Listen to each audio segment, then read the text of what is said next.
Alex, it's Bob and Tony here in Eastern Connecticut. Thanks for your patience, my friend. Hello, Alex. Yeah, no problem. Alex, again, we want to thank you for your patience over these last couple months. I'm sure you can empathize with the winter we've had here. Nothing but snow. In New England, and having spent time like yourself in Minnesota, it's been brutal. But we thank you for your continued patience to want to appear on the show, and we're glad to have you tonight, my friend. That's great. I feel bad sitting here in 72 and sunny in California, but well, I know what winter feels like. I'll never forget. You will. And Alex, it was actually 45 here. It felt like 80. That's been that kind of winter. So, but again, a little background on Alex. First of all, again, played 4 years in the NFL, Tony, for a variety of teams, the Cleveland Browns, Atlanta Falcons, Jets, Ravens. Again, had a very bad injury back in 2000, went on into the business field, co-founded companies such as the North Venture Partners and North Social, many other things. Actually did some training at the Harvard Business School, has numerous awards and won numerous awards on the football field while playing at Amherst. 3 seasons of football back in the 90s again, and it's an incredible story. But going back, Alex, we always like to start high school football. You played in Minnesota, so again, you get a chance of knowing what these winters are like in New England this year. But we always like to get a feel of who are some of your early sports heroes as a kid, maybe teams that you followed as a youngster. Yeah, so Minnesota high school football, the second half of the season, you usually have to shovel the field. So no stranger to playing football in cold weather, and it's definitely a man's game when you're playing in its sub-zero temperatures. Yeah. A little hard to throw the ball, but some low-scoring battles. When I was growing up in Minnesota, despite the dominance of the Minnesota Vikings had the ability to make it to Super Bowls and not win them, that's only rivaled possibly by the Buffalo Bills. Right.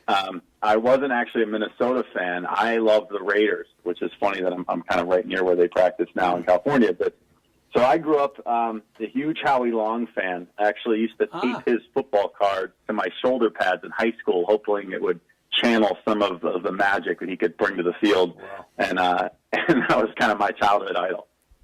That is great stuff. Howie Long, Villanova, right, Tony? Wow. Yeah, that's right. Wow. And again, you attended Colby College first in 1993. I believe that was up in Maine, and then transferred to Amherst, Alex, where you had a ton of success like we mentioned. I just want to get your expectations and your aspirations after graduating Amherst as far as playing at the next level.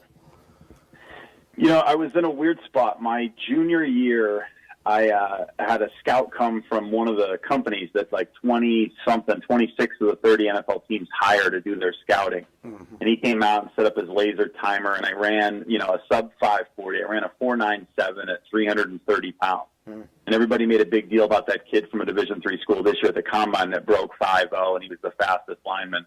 Mm-hmm. Now, this was 18 years ago when I did it.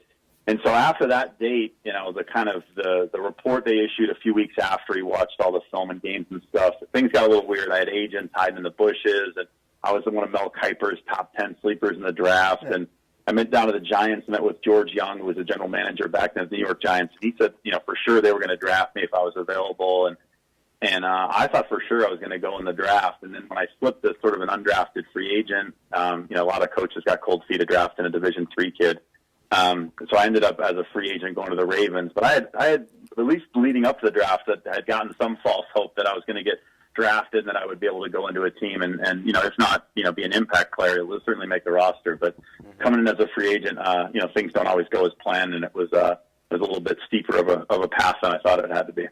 And again, Alex played with the Ravens, Jets, Browns, and Falcons, Tony, between 97 and 2000.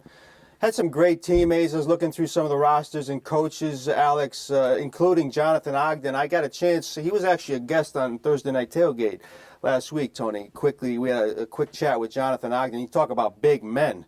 That was a big man right there, Alex. And, of course, you played under Parcells. Maybe talk about that experience and what kind of man Parcells was. Yeah, I mean, first off, Ogden, unbelievably talented athlete, great guy, amazing. And he was one of the first guys I ever saw coming from Division III football. When I walked into the Ravens locker room, I saw Jonathan Ogden standing next to Orlando Brown, who was 6'8", 380 pounds. I had a 6'9" Ogden, 6'8" Brown. I came around the corner as sort of a sawed-off 6'3" stocky guy.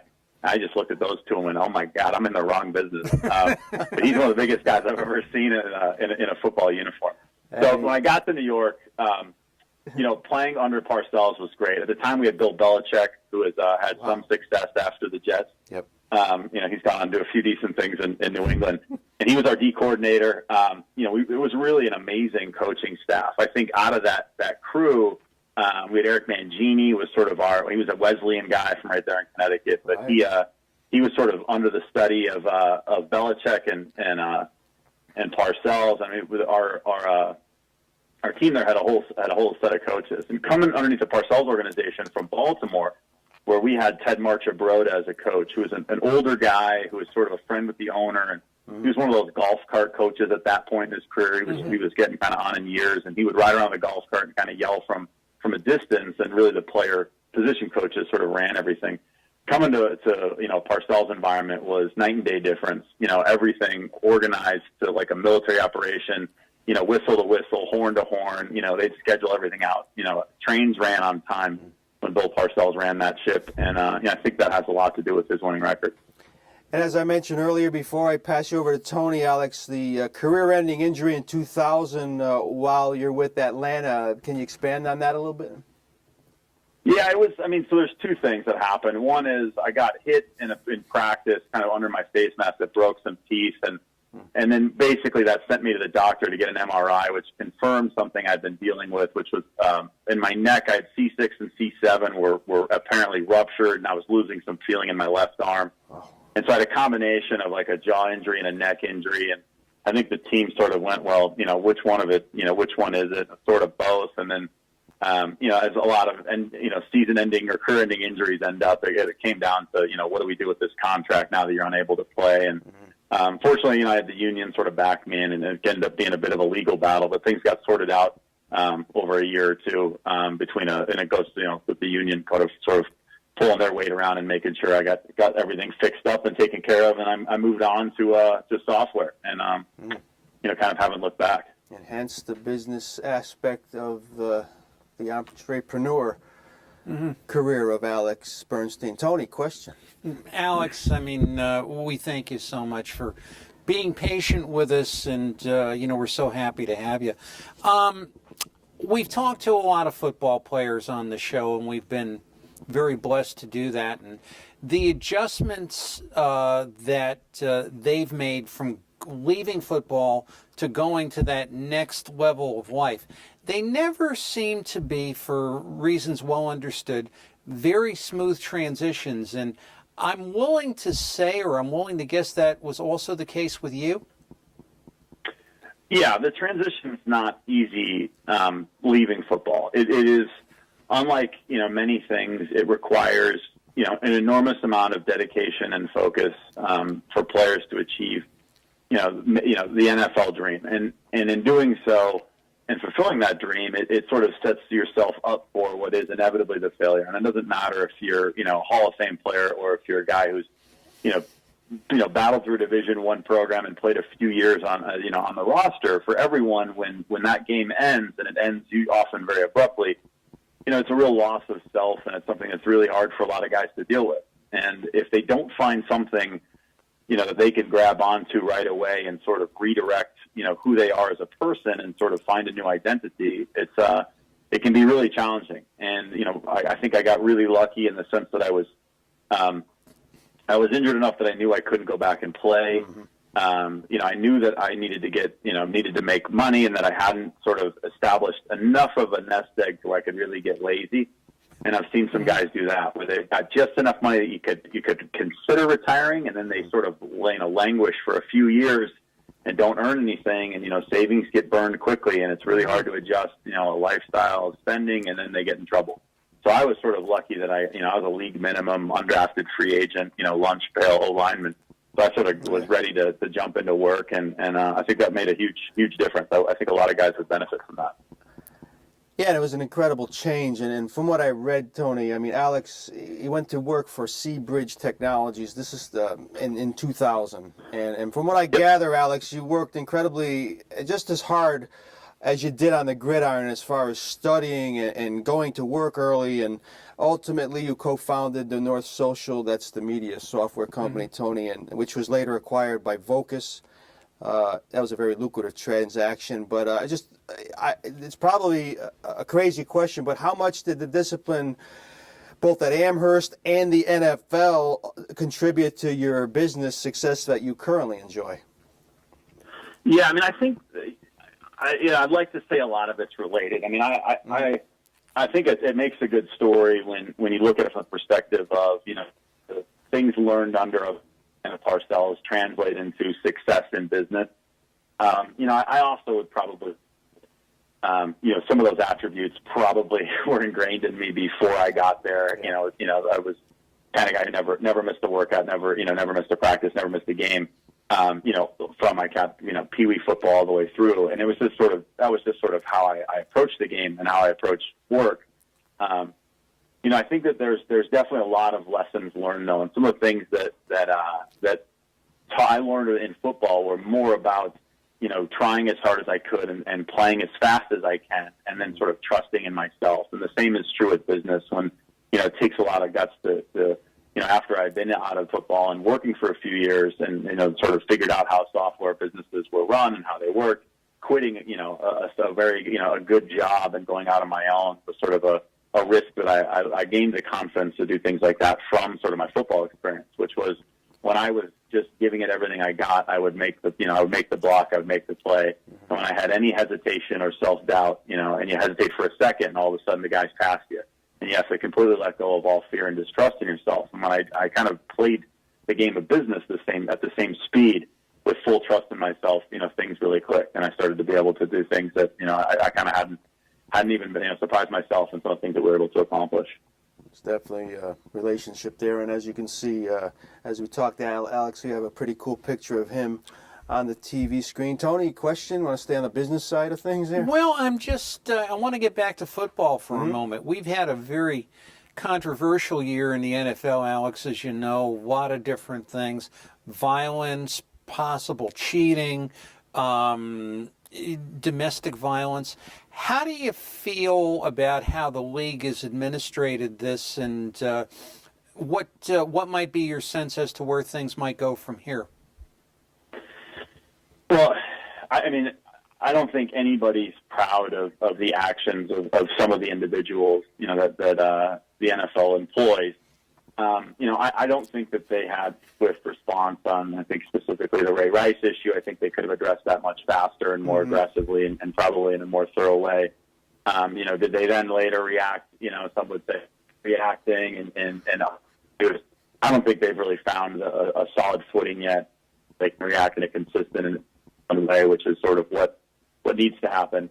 As the NFL goes, I get really knee-jerk reaction. People start to condemn the sport of football. Start to say, well, the environment creates this, this violence, and it creates these things. That it's a business that employs thousands of people, a lot of whom come from very economic disadvantaged areas, and they grow up in environments that are not the same environment that a lot of the fans and sportscasters and people who are sitting on their couch at home are used to or accustomed to. And that said, I think that these really often are isolated acts by individuals. There's empirical research. I know the guys, Nate Silver and those guys at 529 did a deep dive into the criminal behavior of professional football players. And if you look at, a general population, take a big group of people, it's actually statistically way below average. So you're actually safer in an NFL locker room or hanging out with NFL players than you would be necessarily with just a random selection of people in America. And I think that's a statistical fact. Now, the fact that these guys are celebrities, it makes front page news, and everybody likes to see somebody who's been successful come crashing down. And unfortunately, some players know that. They tell all of us that when you get there. You're a target. You're well known. You're easy to spot. You're big as a house. Everyone's going to come looking for you, and they're going to want to take you down a notch. some guys hear that message and they adjust their behaviors and run straighter in the lines than even most people in the general public do. And then some people ignore that message and continue, to do bad behaviors that eventually land them in trouble. This day and age with cell phones and camera phones and security cameras, I mean, there's, any player does anything wrong is going to get caught so fast and they're going to be run out of the league so quickly. I think that it's a problem that's going to address itself really quickly. I mean, I don't think we're gonna see an increase in the number of people getting caught for doing things. Yeah, and I think we mentioned earlier in the show, Tony, it gets magnified, and the It good does. things that these guys can We don't hear it enough about. And Alex, I know you've served as a vice president for the NFL Retired Players Association of Northern California. And do you think the NFL, Alex, is doing enough for some of these ex-players we read about daily who are really undergoing some tough times physically? Are they actively involved, or do you think more can be done, or a lot of these guys we've been told they don't search for help, a lot of them? Yeah, it's a set of train tracks that comes from both directions. There are, without a doubt, players who need help and don't seek it. There are, however, also lots of players who seek help and don't get it. I believe that the NFL can do a lot more. And I think they can do things that aren't necessarily billion-dollar injury settlement types of things that they need to do. And having played at a few teams, it's remarkable to see the difference in the way that some teams treat their alumni versus others. And the same is true when you play at certain organizations. The lunch table looks different at different teams. At some teams, it's cold cut sandwiches. At other teams, they've got a nutritionist there preparing, organic vegetables and turkey. It's totally different in terms of the level of investment that teams make in sort of their active players, and then those investments seem to carry over to retired players. Some of the organizations make, enormous amounts of effort to, continue to build online communities and offline communities and hosting events and kind of embracing a family-like mentality. I think a lot of that would go a long way. I know just for the guys here in California, there's a lot of players that when their career ends, they really, they feel abandoned. And I don't think they need to come into the locker room and hang out every day. The place would be filled with old guys. But I think they could put a little more into it and creating some infrastructure that would help support players. And, there's only 32 cities, and, these places aren't, that filled. They could set up a rec center or something like that in every one of these places and have, place for a lot of these guys to go. And a lot of them are, they're really hurting. They're in their 60s and 70s now. Some of the guys are hitting their 80s who played early on in the NFL, and they're in rough shape, and they love to tell war stories, and they don't really have a venue or a place where they can participate and sort of share what they brought to the game at this point.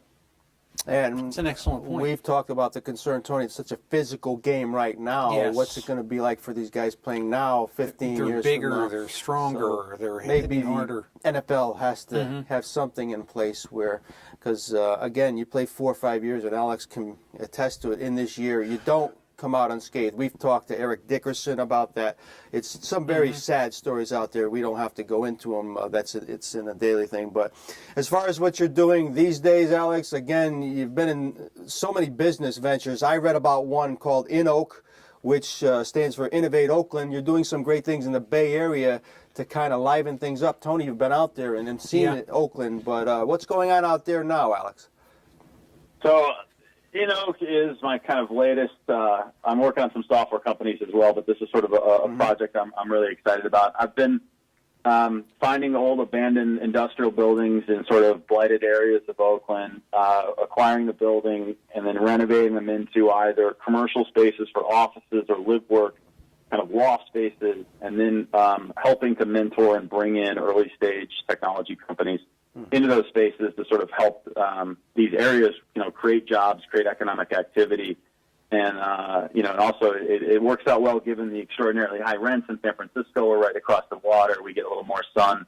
And we've been able to bring in about just under 10 tech companies and get them set up, get them office spaces, get them a lot of the assets and infrastructure they need to get going.